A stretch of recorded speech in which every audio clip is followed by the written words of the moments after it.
Today we're talking about stuttering. Stuttering is an unusual disorder of speech motor production that normally begins during the first years of life. The first signs of this disorder appear when... Hey, Prof, that's easy for you to say. How about we listen to some people tell their stories who stutter on a day-to-day basis? Well, if you really must. I think we should.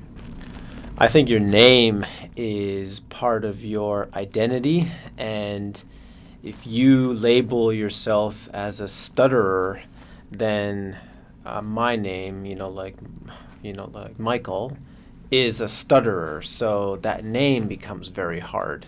And I've known people who stutter who change their names, or they use a nickname. And that's okay for a while, but then once that nickname becomes a part of their identity, they start to stutter on that name as well. Saying my name, So, Bruce, can be, especially if people are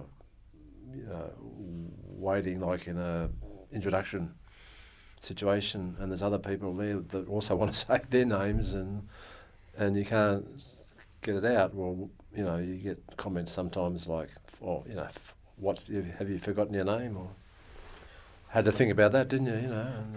But anyway, that happens occasionally. But I suppose you just have to live with it, don't you? Because I have trouble saying my name. I think the thing about saying your name, well, there's two things. People expect you to know your name. They don't expect you to hesitate when you go to say it. So if you do, they don't know what's going on. That's a bit awkward. And of course, if you start to stutter on it, then you anticipate, next time I'm going to have trouble saying my name. And because that just makes it worse in time. You've got to really try and nip that in the bud. I can remember one real experience, and it really haunts me, to be quite honest. I was arrested and held on suspicion of armed robbery, and this was before I had any speech training whatsoever. And after we had been in a lineup, which we were the only ones in the lineup, I had to give the policeman my name, address and date of birth. Well, he had his notepad out and I was blocking and he was tapping on his notepad. And it felt like about half an hour before I got out my name, address and date of birth. I would say that 90% of the time I do have trouble saying both my first name and my second name. I remember this one time I was with my sister-in-law and we had to go around the group, and because I couldn't say my name, I said her name instead, and it seemed to come out, so I was able to say her name, and then she quickly picked up what was happening and she said my name. Yep. I've had a lot of trouble over the years saying my name. I don't know why stutterers have problems saying their name, but they do.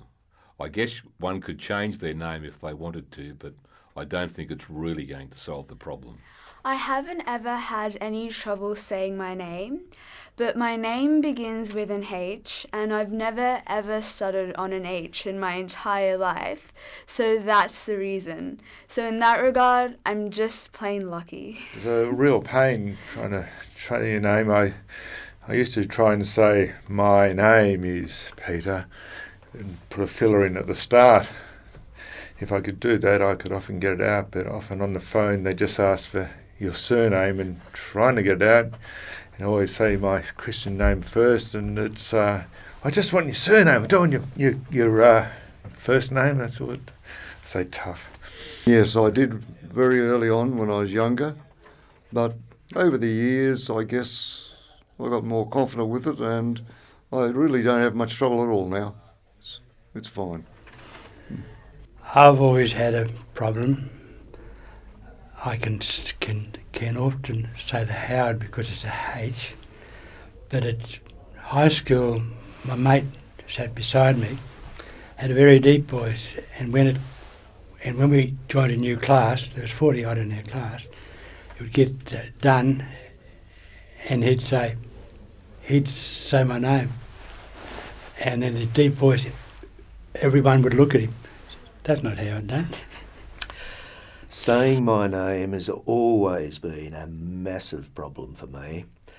The number of times I need to spell it as well too, because it's a fairly long surname, so... But I think that most stutterers do have problems with their name.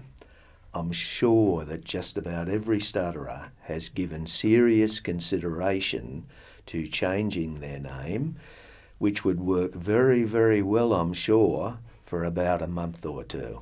But then it would all come back. I don't have trouble to say my name because I named myself John on purpose because I got no problem of speaking John. But if I have to name like Alex, yeah, I might have trouble on saying that word. Some people think I just don't know how to say my name, but actually, I was just struggling to get the words out. But in this day and age of Facebook, I just can't understand people who get onto Facebook and say, yes, I stutter, but I'm proud to be a stutterer. I believe it has empowered me. It's made me a stronger person. I wouldn't change anything in my life. I'm proud to be a stutterer. To them I say, rubbish. You're kidding yourself, but you're not kidding me. There's not a stutterer that's ever been born that doesn't wish he wasn't born a stutterer. Believe me. Stuttering is very frustrating. You know what you want to say and you know how to say it, but when you want to say it, you can't. You're almost jealous of people who can just say whatever they want to say when they want to.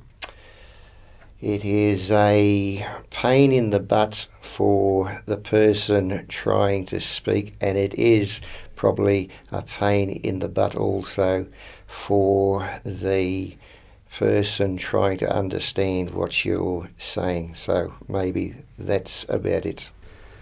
Why do I stutter? Why me? Why isn't the other bloke? I'm as good as them. Why have I been inflicted with it?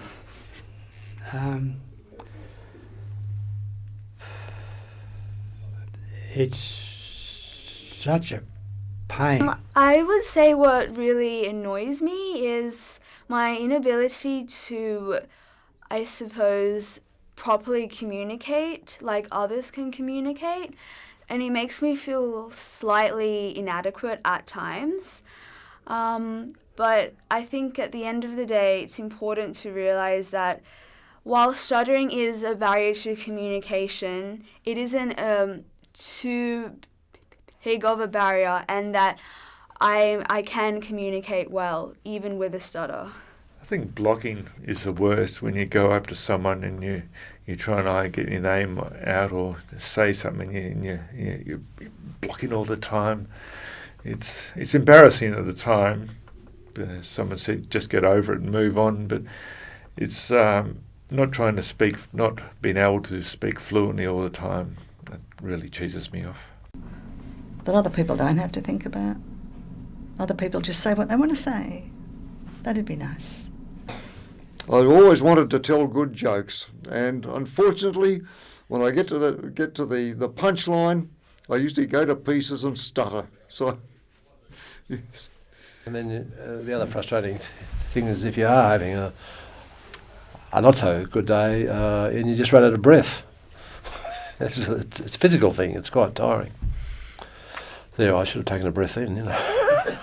I missed the cue. So breathing's always been my problem. Whenever possible, I ask my dad to use the phone for me because using the phone really, really scares me. But recently I've been trying to answer calls myself, and I have been becoming braver, which is really good. In my earlier working days, I would prefer to walk up 3 flights of stairs rather than to make a phone call. When I was young, I had a lot of problems using the phone. I had a bad block. When someone would phone, I would pick it up, and 40 seconds later I could make no noise. The people would assume that there was a problem with the phone and they would hang up. Very frustrating and demoralising. Since I've had speech therapy and I've learnt smooth speech, it isn't, or I don't fear it anywhere as near as when I was much younger. I always find it's an effort. I've got to push myself to the phone.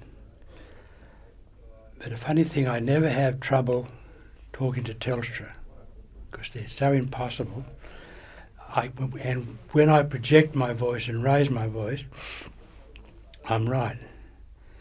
But it's hard work, and because it's so hard, when I was in industrial sales, it cost me a lot of money. I knew I should make calls.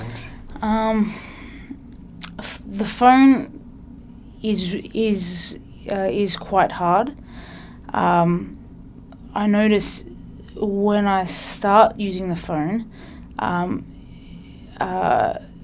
my stuttering increases. If I know the person on the other end, I can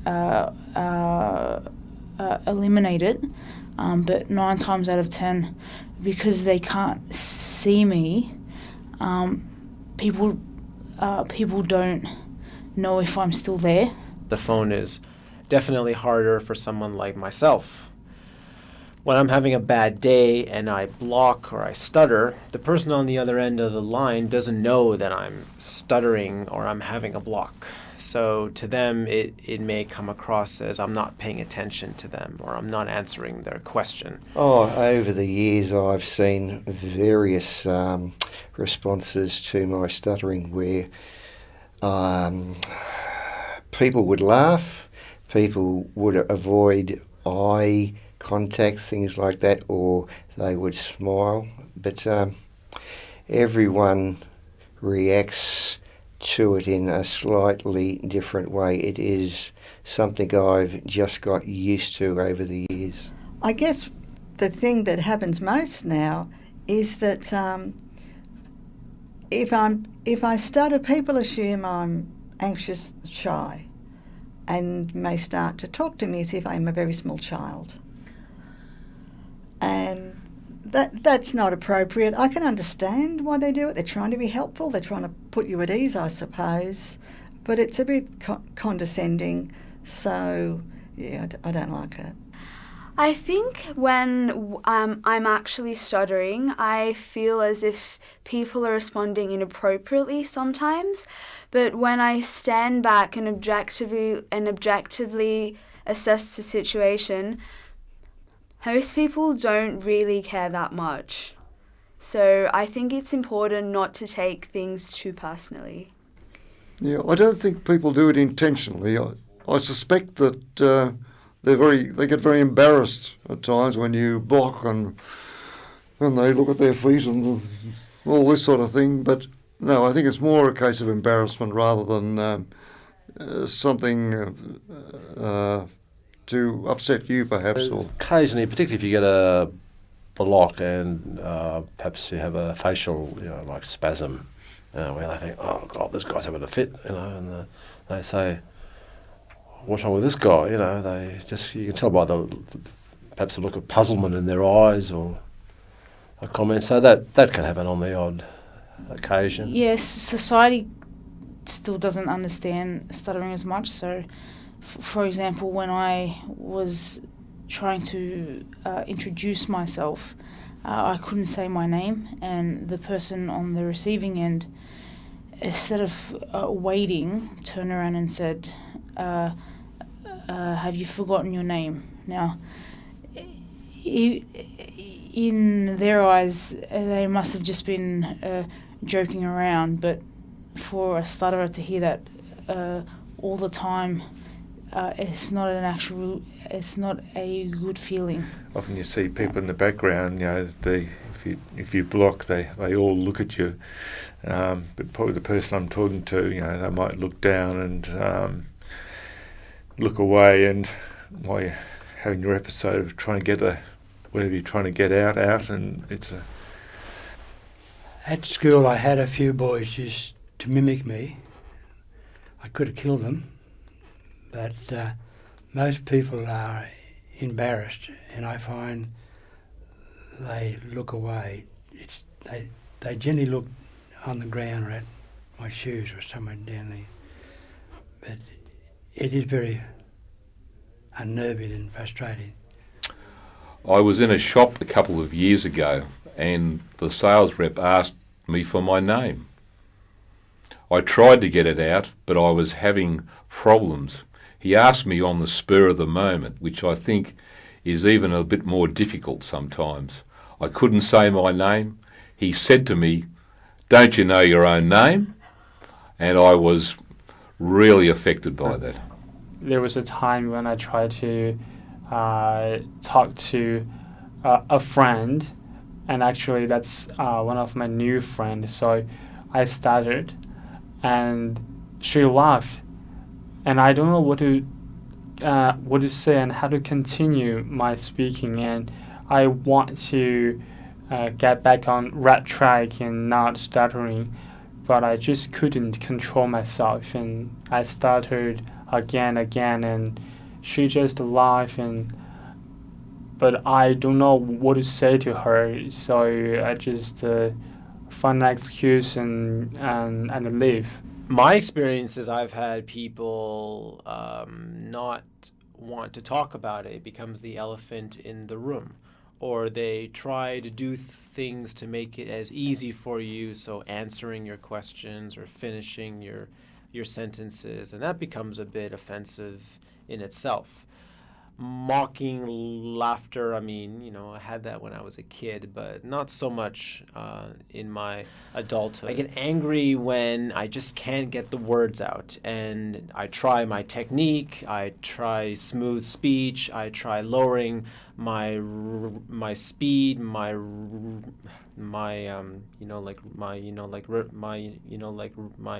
rate of speech. I try to link my words, but sometimes it just does not work, and then sometimes I actually give up. I just say, okay, I'm just not going to talk today, or I'm just going to be antisocial today because it's just not worth it. It's very easy to write, it's very easy to listen, but it's really hard to say stuff when you want to say it, and it gets even harder when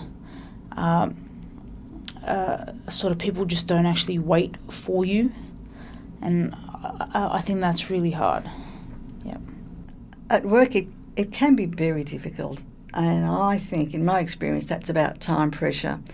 You feel the people I was talking to at work only had a few minutes to listen and didn't have time for me to stutter and to take the time that I needed to be as fluent as I could be.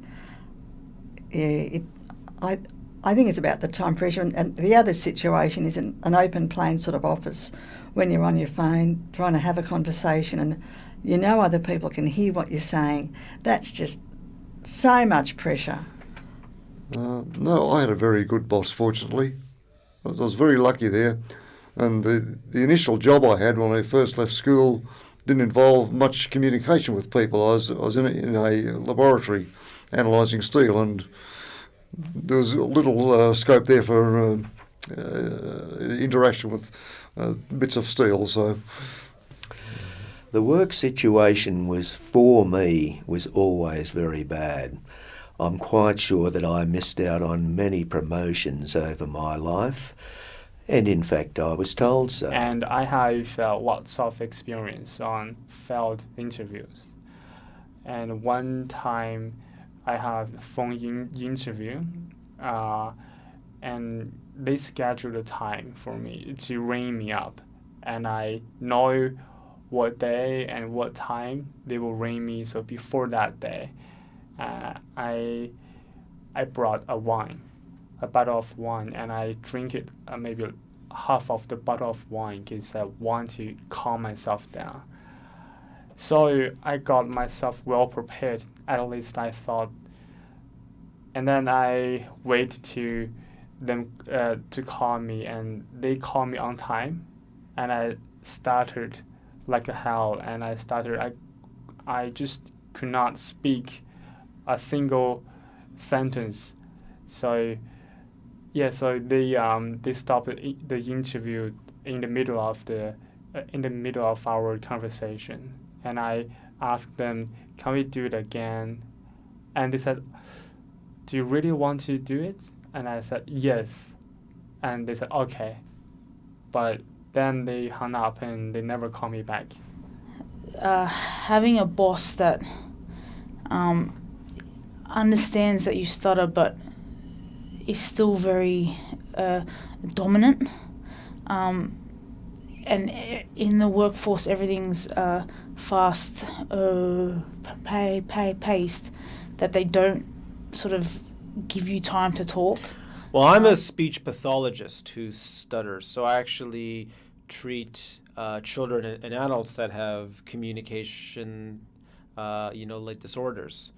So for me, I've always seen it as I actually don't know where I stand with my stutter as a speech pathologist. I've always been in two fields of it. I can see that it's helped me in some regards, gain empathy for my clients, and on the other hand, sometimes particularly if I'm not having a good fluency day, it actually makes sometimes I question my ability to do my job. My workplace is very understanding. I've never had issues, around that. Sometimes some of the parents that I work with, it can sometimes be an issue. But once I explain, and that's all I have to do. I have to explain that I sometimes stutter. It never becomes like an issue. But I guess it's that. I guess I hate saying it, that, oh, I am an adult who stutters. And I don't say it to all my clients, but when I do, it feels good after I say it. But once again, it feels like it's something I have to add in. And I feel like that then becomes who I am. I am the speech pathologist who stutters. And when I was out on the road as a sales rep, I would call in at a sandwich shop some days. I used to love egg and lettuce sandwich. Unfortunately, egg was hard to say back then before I had treatment, or if my speech wasn't particularly good on that day. So chicken, lettuce and mayonnaise soon became my favourite sandwich. I try to avoid ordering if there is if there is someone else with me.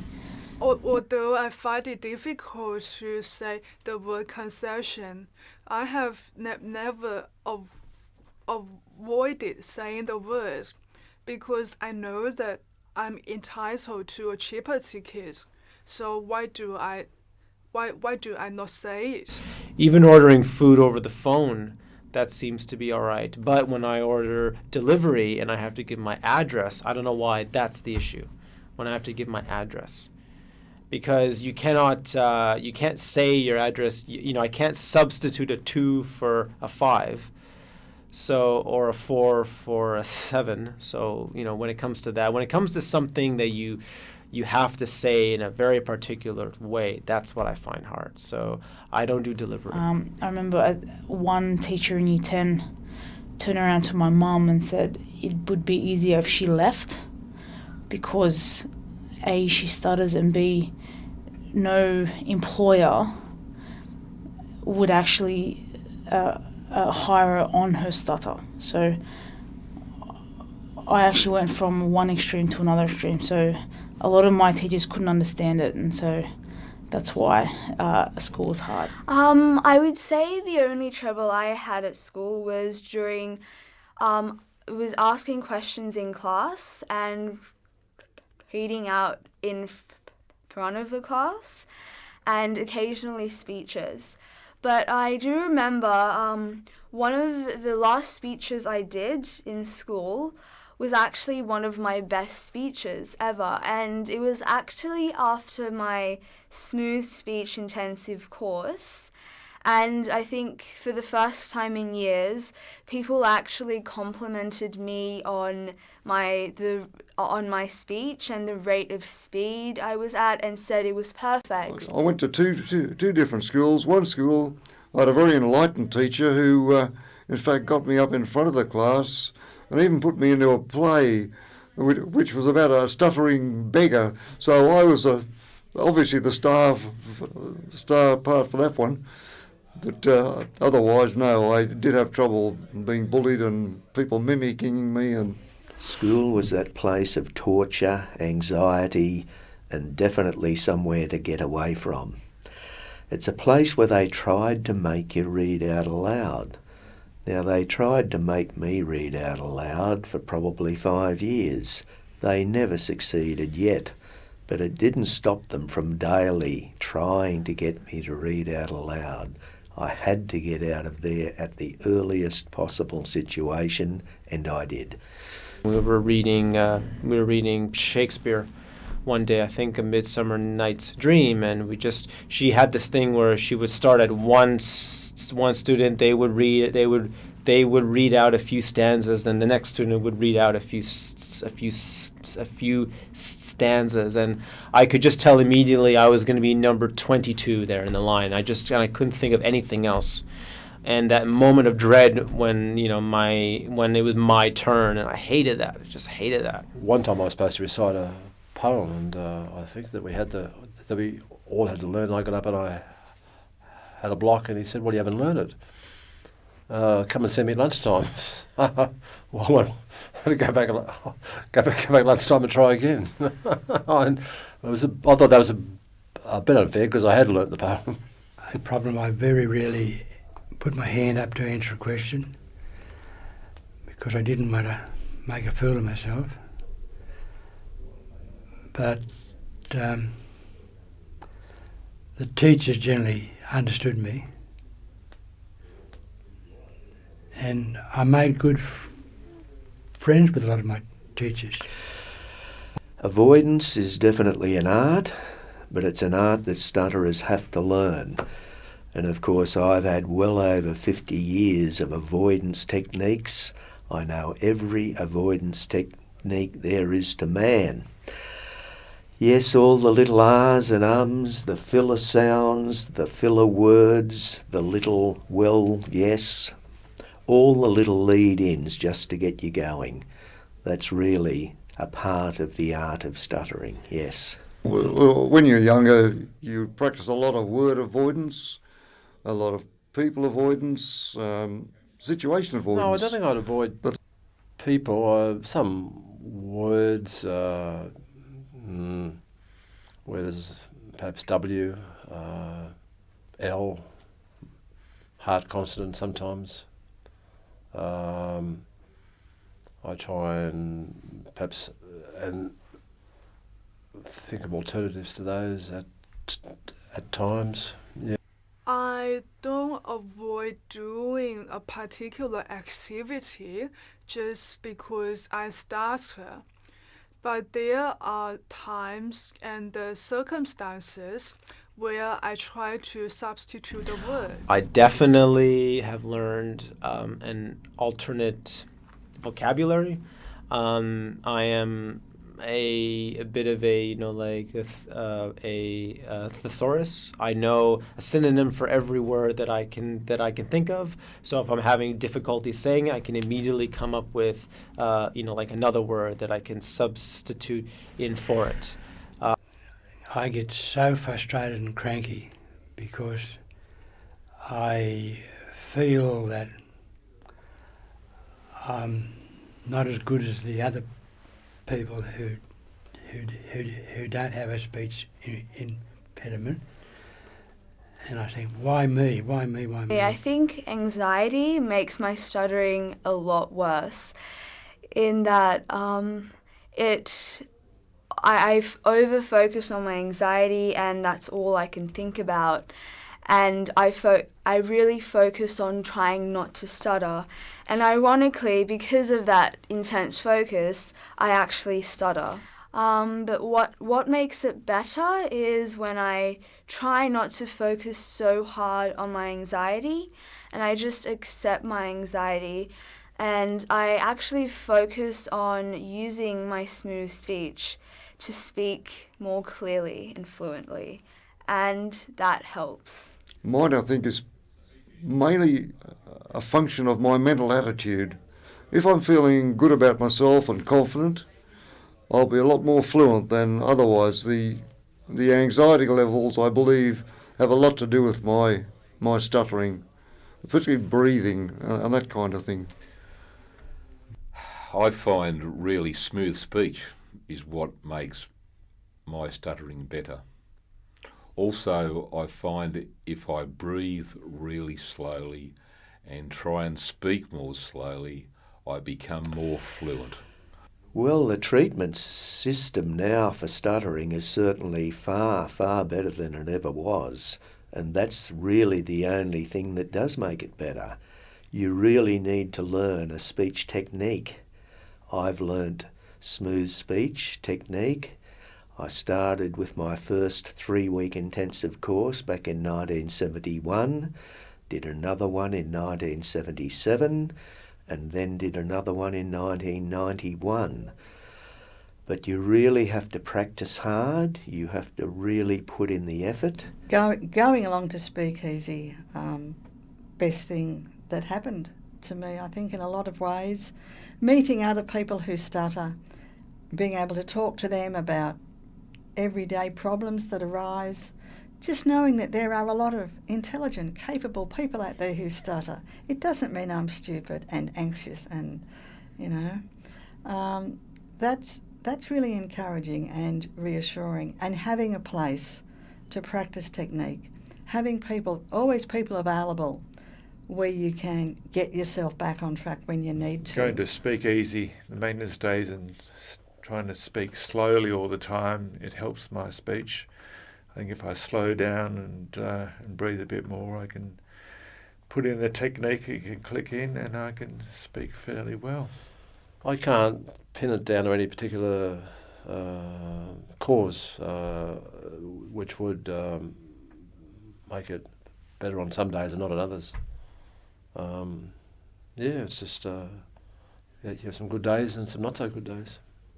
Smooth speech is been very helpful in helping me cope with the physical aspects of my stutter. And in terms of the mental aspects of my stutter, I actually completed an acceptance commitment therapy program with a psychologist a year ago. And acceptance commitment therapy is a subset of cognitive behavioral therapy. And the main philosophy in ACT is just accepting your feelings in Sydney, as Australia, they are. We are absolutely spoilt rotten, I believe, because we have an organisation, Speak Easy, which was set up in 1980, set up by and for treated stutterers as a support mechanism, a place for them to go, to meet, to socialise with their peers, to practice their technique. And without Speak Easy, I would not be in the situation I am in today. But on top of that, in Sydney, we set up in 1985 a Toastmasters club specifically set up for and by treated stutterers, where you go to get 3 things: confidence, confidence and confidence. Toastmasters gives you the confidence that Speak Easy never gave me. And that, along with about 30 or 35 years of practice, really is the thing that gets me through my stuttering life. That's all, folks.